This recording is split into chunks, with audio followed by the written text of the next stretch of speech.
Hey everybody, what is going on? I am Maximus Rex and this is Big Baby Reviews. Today's wildcard day. We're taking a look at the next issue of the Dart miniseries from the mid-1990s. This is issue number 2, cover dated April 1996. Main reason we're looking at this title, the artwork and the artist, more specifically Joseph SZEKERES. I believe I'm pronouncing that right. Did a bit of research on him, found out that he is Australian, has worked for Disney in Australia, and basically has something about dolls, which makes sense with the kind of artwork that we're seeing here in this book, and I'll talk it a little bit more to that a little bit later as we go through the book. Starting off with the cover, we've got that classic trope that's been done before. You know, I think Kirby kind of maybe popularized it in the 60s, but I can't be sure on that. It's probably around from before that too, of the shot of the legs kind of silhouetted in the foreground and framing for another shot in the midground or the background, right? I like there's a slight spin on it here where the character is slightly turned a little bit off to the side, not quite as centered as most of those kind of tropey images are usually composed, and it makes for a slightly more dynamic kind of vibe to that old spin on things.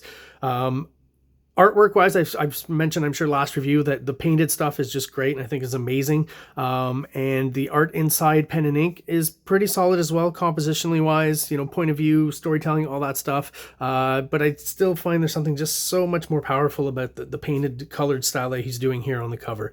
But we'll talk more about it as we go through the issue today. So Bruce, Love, Julie Dietrich, I believe.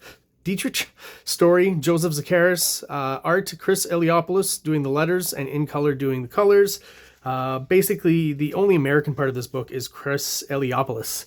Basically, I came to the conclusion, figured out that from the research and stuff, that this is really just a fully Australian production, produced in Australia, all the artwork except for the lettering done over there, and then shipped somehow to Highbrow Entertainment, Eric Larson's wing of Image Comics, and printed up over there. The only real credit to Eric Larson as his editor and Dart creator, and Dart really kind of feels secondary to the storyline the more we dig into this miniseries. It really feels like, you know, this is Joseph SZEKERES introducing his batch of new characters based on his ideas and his vibe, and, you know, to make it image friendly or American friendly or North American friendly, they throw in Dart from Eric Larson's studio. And again, Dart, not necessarily even the most evocative or popular character of the highbrow line, but I guess she was chosen for maybe her fashion sense, or maybe she would lean into that fashion vibe that we get a lot of in this comic. Starting off with the first page, like I said, the Disney influence, the dolls that he produces now on his own, they are called Elizabeth Bazell, if you want to look it up, or at least she's the namesake of the line, and they're just kind of high-end Barbies is how I describe them. And again, think of Barbie, think of Disney, and that basically kind of gives you the artistic direction of this comic, or the vibe of it, right? A lot of emphasis on fashion and frilly clothing like you see on his dolls, and that's pretty much all the way throughout, especially here as we're introduced to his creation. Blood Chic is the name of the team, and like I said, looking at the design for the female and the male characters, there's definitely an emphasis on costume design and very kind of ornate stuff that maybe doesn't necessarily ring true to the superhero kind of mold, but maybe more again to the fashion world, and just how ornamental a lot of the designs are, and the hair as well. The depiction of the hair is very doll-like. It just, you know, once I learned that, this whole book kind of just, you know, came into focus, and I knew exactly where all these ideas were kind of coming from. Filtered through, again, a great artistic sensibility. That's a great splash page, and something that to me, I wonder when I look at this and this kind of design here, is this like, you know, an example of, I'm not quite sure where the story's supposed to take place. If it's in the Image universe, I would assume somewhere in America, some American city, but am I to deduce that this is maybe a little bit more like Australian type architecture? You know, that's the vibe I get now with the book, as I start to see kind of why it's different, and part of that being the fact that it's, you know, a wholly or pretty much Australian production. Great costume design here. I mean, to have to redraw this, you know, over and over again, it's like, you know, you got to want to do it. And he's doing it all throughout here with all these super ornate costumes. Even with this guy, what is his name? Death Stare? Wait till we get a closer up shot and we'll talk more about his costume, but you can already probably, from looking at it, see where I'm going to go. But yeah, great establishing shot of the team here. Everything's just super well drawn, lots of evocative background. And they're arguing with the CEO because he's using their likenesses without their permission, or they signed it over. and, you know, didn't read the fine print or something. Another great splash page here. This is a really pretty intense bird's eye view coming down on the scene. And it's basically the same setting as that first splash page that we saw. And just to switch the camera around like that at such an extreme angle, and to do the circular kind of perspective, right, as the characters obviously are surrounding here, the intense action that's going on in the middle, intense to a certain extent, at least in its depiction here, and again, the extreme angle and the great foreshortening. Just definitely a very talented artist who's got a strong kind of understanding of the basics and knows how to exaggerate it as well and do that kind of cartoonier, more whimsical style that he's kind of working in there. Again, mucho emphasis on hair, right, and ornamental costumes all the way throughout. And I like how, you know, now they're presenting, I guess, their replacements or the toys, or I'm not exactly sure here. This is kind of odd. I'll just say storytelling wise, I'm not sure if they're being shown the actual toys here, or you know, a team of replacements or something. They're supposed to replace them, but clearly there's something in the graphic style that changes, that's more simplified, not quite, once again, as ornate. The hair also very much simplified to obviously, you know, give you the sense that this is like a bland facsimile of what he's proposing, right? And I think that works really well here.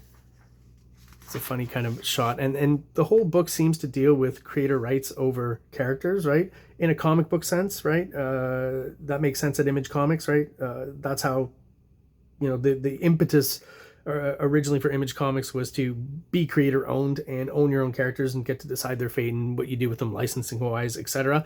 And it seems like maybe Joseph back in Australia, maybe with his doll line or something originally when he was starting it out, or with characters that he'd created over there, in some context, I feel like it's a toy context because of the dolls, and of course how it's presented in the storyline here by it being exactly that, a toy company that's kind of screwing them over, right?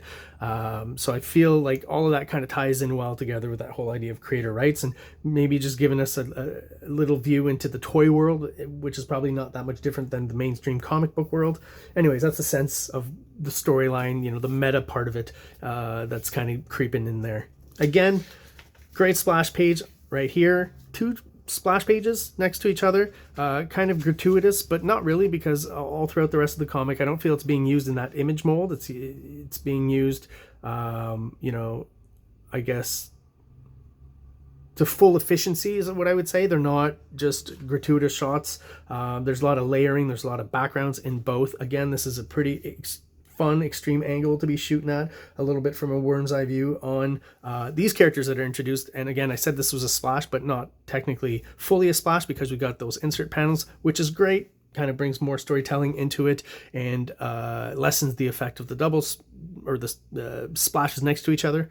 And I love the extra framing bit with the curtains. That adds an extra layering to it, an extra kind of framing. It doesn't look like McFarlane, it's kind of a McFarlane idea. And again, back here where we're seeing the backgrounds, the actual city, palm trees and stuff, I'm wondering if this again is trying to depict, you know, mostly an Australian kind of background, right? This one's great. Again, I just love the angle and the layering and all the characters. And what's happening here is they're being shown that the CEO has hired this gang of also fashion conscious villains as the muscle, you know, I guess his bodyguard somewhat. And Blood Chic are shown the door. And just as they're making their way out, Dart's making her way in to air her grievances. And there's just an odd sequence here, and I'm just wondering if it's going to play on the actual plot line, or if it's just some weird little sequence that he threw in there because he's got some sort of hair sniffing fetish. I don't know. I'm hoping this will pay off somewhat later, where this character is able to, you know, smell Dart from far away or something, and some sort of meaningful way. That sounded really weird, but do you know what I mean? all the background, again, you know, any chance he gets, he throws in kind of mannequins wearing, you know, frilly clothes and layered stuff. Just a huge focus on that. Now, just going to throw this out there. I feel like Mr. Joseph ZEKERES might be gay. Not that there's anything wrong with that, to quote the classic Seinfeld line. But, you know, this character here kind of clues me in. As I mentioned, I'm sure last review, he tends to really draw out the lips and add the eyelashes on the male figures. And no matter what, when you do that and make it a little bit more obvious, it's going to tend to feminize the men a little bit.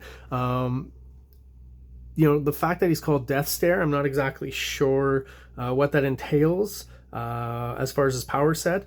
But, you know, there's a whole sequence here where the server comes up with this, you know, his cut off t-shirt here and is giving them their drinks. And there's a little bit of interaction here between him and Death Stare, which again, now they refer to it. You know, I don't know about the rest of you, but I just love the decor in this cafe. So I know where this is going again.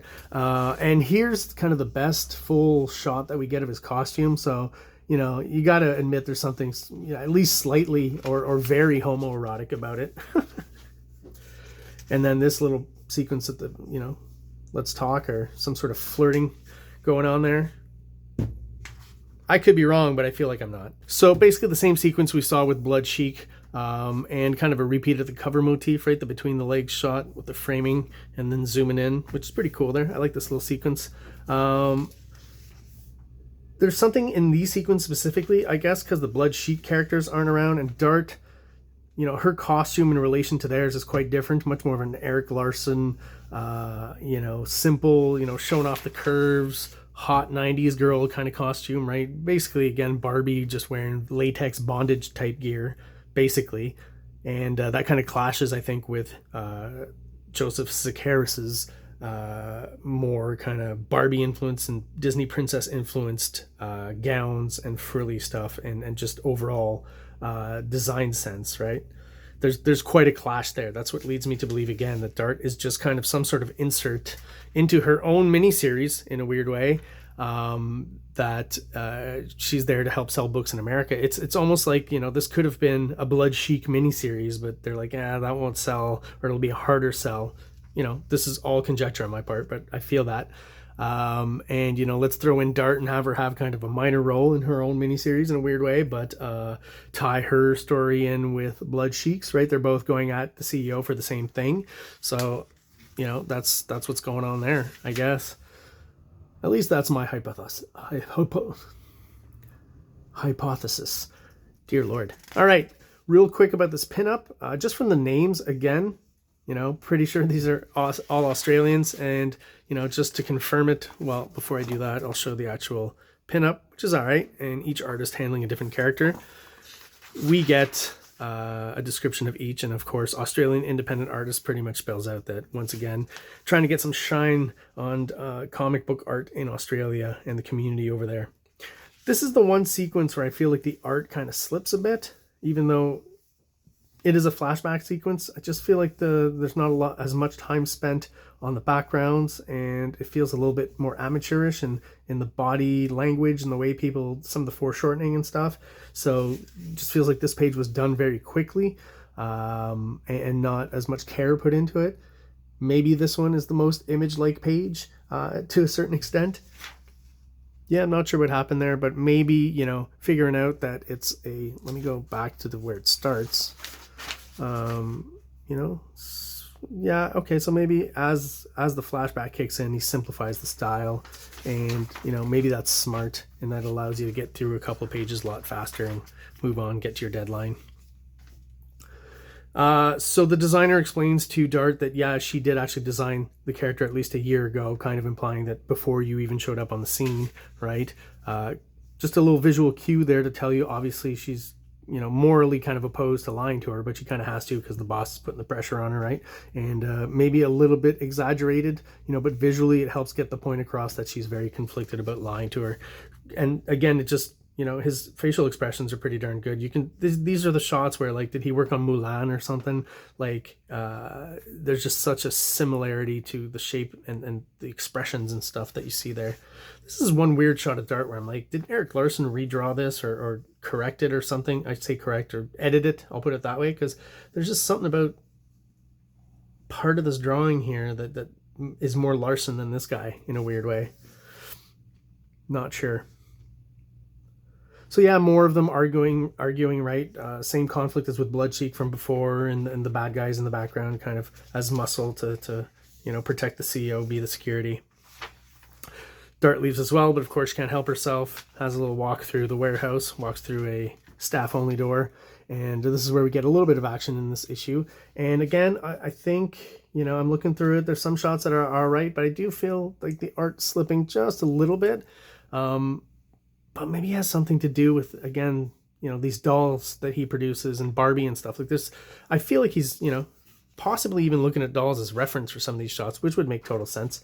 But there's just, yeah, everything makes so much more sense now that I know he produces these dolls. But yeah, the art slips a little bit maybe on these pages. The backgrounds, again, here, not quite as evocative and finished up.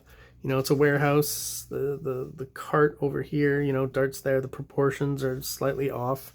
Still works, though. I mean, to have to draw this scene here is a bitch, so I can understand, you know, just doing the basics. So a bit of a confrontation ensues between our antagonists and Dart.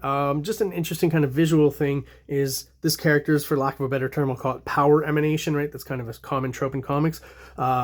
Is just different and slightly interesting as opposed to the regular stuff we see. It kind of starts off a little bit goopy, almost like epoxy or something, then turns into an actual kind of wave, and there's like some sort of fireball at the end of it that's actually, you know, some solid mass, it seems like, creating an impact. So I think the idea is pretty interesting, but most of this page here is lacking a bit of the detail that we were seeing on the first few pages. So again, it leads me to believe that near the end of this issue, there's a bit of a deadline-itis kind of happening there, where, you know, even the folds and the costume and stuff are just not quite as ornate as they were before. Or maybe this guy's using assistants or something. I can't quite put my finger on it. That would be a hypothesis on some of these shots. It's almost like someone else drew it. Maybe, you know, he laid it out, but someone else finished it off, and it just seems a little incomplete as opposed to what we saw at the beginning. Then you get a shot of this guy here, which and down here, which I think is pretty darn good. But like, there's this weird, to me, sort of aesthetic difference between how he's drawn here and how he's drawn here, which this whole panel here seems to ring truer to the artist up to this point that I've been seeing. But over here, for some reason, feels just slightly cartoonier, less, more streamlined, more simplified. And there's just a bit of a clash there between some of those pages that we're seeing here and the ones at the beginning. You know, there's a clash between this specific panel and the level of detail and ornamentation, for lack of a better term, or finishing off, than over here, or even on this guy here. He's the most obvious kind of blatant example. And then, funny enough, we're left on the last page with kind of a 1960s Batman TV show death trap, right? She's locked in, and, you know, something bad's going to happen to her here. She's going to get crushed by this as the conveyor belt loads her in. But just kind of a weird way to finish off the whole issue, because, you know, there seems to be space down here. I don't know, again, if there were deadline issues. I'll conjecture on my part once again. But it feels like a blurb could have been added in, to be continued. Oh no, what next? You know, something along those lines, and there's just nothing. So you tend to, as you read this book, get to this page here, turn, and oh, okay, so we're done. We're getting all the ads now, right? Which was what kind of Image did around 1995-96, or at least most of the Image guys, Eric Larson for sure, put all the ads at the back of the book and not interrupt the flow of the story. But leaving us off on a really solid page, right? With this character kind of looking up at her again. Basically a doll design. I would be surprised if he had not produced it at some point, unless, you know, the fact that he does or doesn't own these characters is some sort of issue. But again, that's in the storyline. It's definitely credited to Black Mermaid Productions, which is the company that makes the dolls. So there you go. That's what's going on with Dart at the end of this issue, and we'll be finishing off the whole miniseries, issue number 3, at some point soon in the future. This ad is pretty cool and interesting, just because I remember this period when Larson was bringing back the Ninja Turtles, and the marketing is funny to me, but a little bit, what was I going to say? Misleading to a certain extent. So, Cowabunga Dude is crossed out, which I understand that's to differentiate from the cartoon that most of us, at least I did at the age I was at, discovered the Ninja Turtles through the toys and the cartoons, right? And the different colored bandanas, and a kind of a, I know from the original comic book, toned down version of the Ninja Turtles. Screw that. These ain't those cartoon turtles you watched as a kid. So that's me, right? You grew up, so did they. Teenage Mutant Ninja Turtles, Image style. Expect these turtles to move fast. And all of this kind of, again, Image style, right? Really what he's saying is Mirage style. And since at this point, when these issues came out of the Ninja Turtles, I bought a few, and they were fun. They were kind of like air to me, because that's all I knew. They had an Eric Larson vibe and image vibe, so I kind of like that. But really, it was just kind of going back to basics with the Mirage stuff, but not just telling you at that point, because they assumed that anyone who discovered Ninja Turtles through the Mirage stuff probably weren't reading comics anymore or weren't at that stage, right? They probably hadn't watched the cartoon, probably grown out of it a little bit before the cartoon actually aired. All these possibilities are possible, but that's just kind of, now that I know a bit more of the behind the scenes of this kind of stuff, it makes me laugh, because this is just really a back to basics, red bandana, more violent kind of graphic style of Ninja Turtle comics. That was what Mirage originally was doing when they created the Turtles. Still looking for body count issues. At some point I'll have it all and I'll review it. This was a fun one. I've got a review of the Savage Dragon 28 with the Max. It's always nice to see Eric Larson doing his version of other people's creations, and always kind of finding a way to make it his own, but also really stay true to the original design. Just has a knack for that.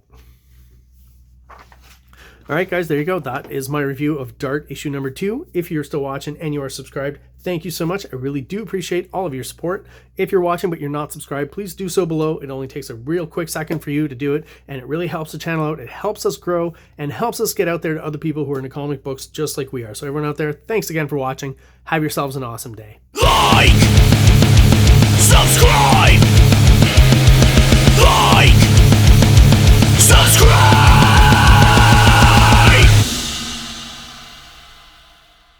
King Comics presents Big Baby, Volume 1, Issues 1 to 13, 204 pages of story and art. King Comics also presents Star Crasher one-shot, 32 pages, cosmic sci-fi surrealist adventure. You can find these fine comics at KINGCOMICS.CA, at MaximusRex13 on Instagram, or on Facebook, MaxRex or Big Baby.